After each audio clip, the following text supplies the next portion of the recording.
Everybody, how are you? I hope you're doing good. This is Shazabullah Khan from Capital Development Group, and in this video is very important for the overseas client because in this video I'm going to talk about the possession related things. So if you're planning for possession or if you have paid the possession to Parkview City, so you need to watch this video because I'm going to help you by giving the guidelines. When I basically applied for the possession, जैसा कि आप screen पर देख सकते हैं 5 मरले का position fees different है, 10 मरले की डिफरेंट है, कनाल की डिफरेंट है। तो जब मैंने अप्लाई की तो ऑफ कोर्स मुझे रिसीविंग दी, मैंने उस वक्त प्लॉट सेलेक्ट किया। सोसाइटी ने फिर एक और टर्म एंड कंडीशन लिखी होती है कि आप किसी चीज को वायलेट नहीं करेंगे और इंक्रोचमेंट नहीं करेंगे, और अगर आप करते हैं ऑफ कोर्स तो आप ऑफ कोर्स पेनल्टी भी पे करेंगे। फिर उसके नीचे आपने सिग्नेचर करने होते हैं और फिर वो जो 2 लेटर्स होते हैं वो आपको सोसाइटी प्रोवाइड कर देती है। And right after approximately 1 month I got 2 kinds of letter. One was the site plan and demarcation letter, और जो दूसरा लेटर था that was the position guidelines. So what is site plan and demarcation letter? Basically in old times site plan and demarcation letter को schedule of the plot भी बोलते थे, in which the society is telling you or the letter is telling you that where your plot is actually,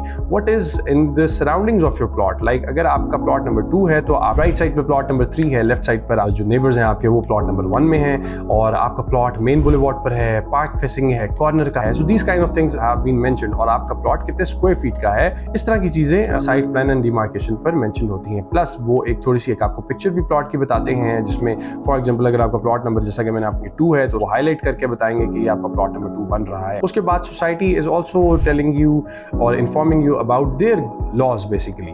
for example कि where you need to dump the material when you are going for in the construction phase, और कितना land आगे से छोड़ना है। For example 10 feet आगे से छोड़ना है, पीछे से आपने 10 फीट छोड़ना है, या आपने एक when you are in the construction phase so आपने एक रैंप बनाना है जिसपे आपकी मशीनरी आ रही है। Society is also telling you that if you violate their bylaws penalty भी पे करनी पड़ सकती है। प्लस अगर in Parkview City they have also given us the timeline for the gray structure, so if we are not completing our gray structure in the time given by the Parkview City, so they can also basically cancel our possession। तो अल्लाह ना करे किसी का possession cancel हो जाए, फिर possession fees भी दोबारा पे करनी पड़ेगी और अपना प्लॉट भी रीएलोकेट करवाना पड़ेगा। तो इस तरह की चीजें जो हैं वो साइट एंड डिमार्केशन प्लान पर रिटन होती हैं।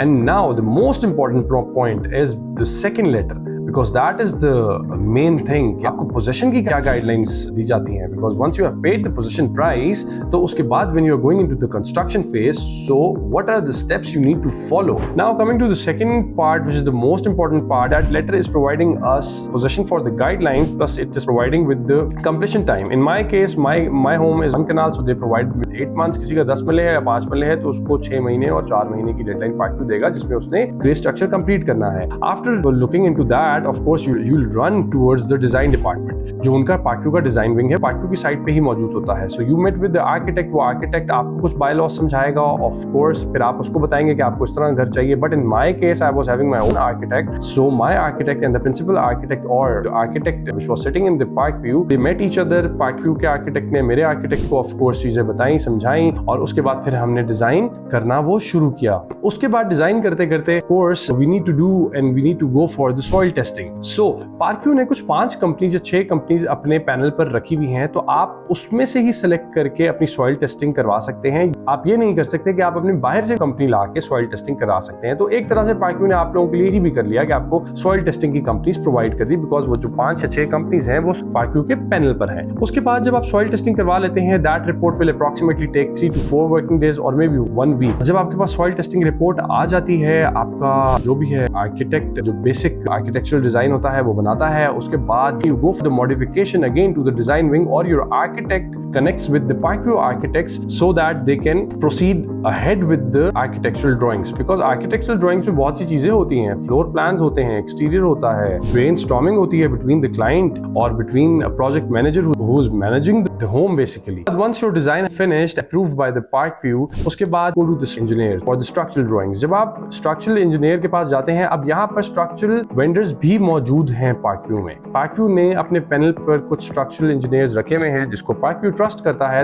And you need to select one of the structural engineer from given structural vendors, और फिर आप उसके साथ कोऑर्डिनेशन करवाते हैं अपने आर्किटेक्ट की, अपनी और स्ट्रक्चरल इंजीनियर की। फिर वो आपका सारा का सारा स्ट्रक्चरल ड्राइंग्स बनाता है, और बना के उसके बाद we need to go to the Parkview to submit the copies the building control department. Now that building control department is also present on the site of Parkview. You can ask anybody, they'll of course guide you, and you'll of course once you'll reach the building control department, so you'll be having a lot of copies in you. आपको 3 sets दिए जाएंगे, आपको 3 sets MEP के होंगे, 3 sets structural drawing के होंगे, 3 sets आपके architectural drawings के होंगे। वो सारी की सारी फॉर्म A1 A2 भी चाहिए होगा जो CDA फैसिलिटेशन सेंटर से मिलता है, उसकी कॉस्ट 5000 रुपीज होती है। साउंड एंड स्टेबिलिटी सर्टिफिकेट भी आपको लगाना होगा। USB में सॉफ्ट कॉपी में इनको सबमिशन भी देनी पड़ेगी आपको, और अलग से CDA की सबमिशन A2 पेपर में भी आपको देनी पड़ेगी। एक्चुअली ये पार्कव्यू आपको पूरी लिस्ट खुद भी प्रोवाइड करेगा। तो अगर आप ओनर हैं तो उसका ID कार्ड की कॉपी भी चाहिए होगी, including the soil testing report. वो सारी की सारी copies you need to combine it and you need to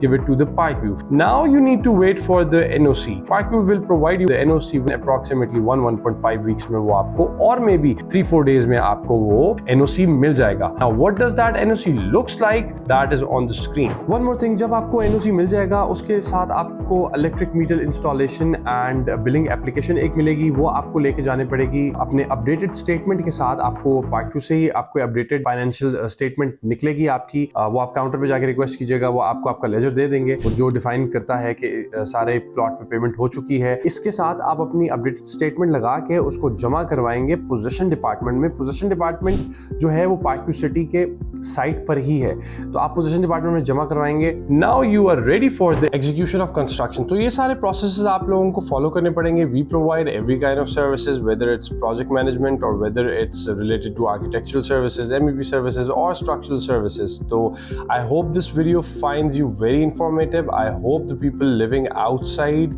they got to know कि क्या क्या हमें करना पड़ेगा. So please do like, subscribe and share my video, and thank you very much for watching this video.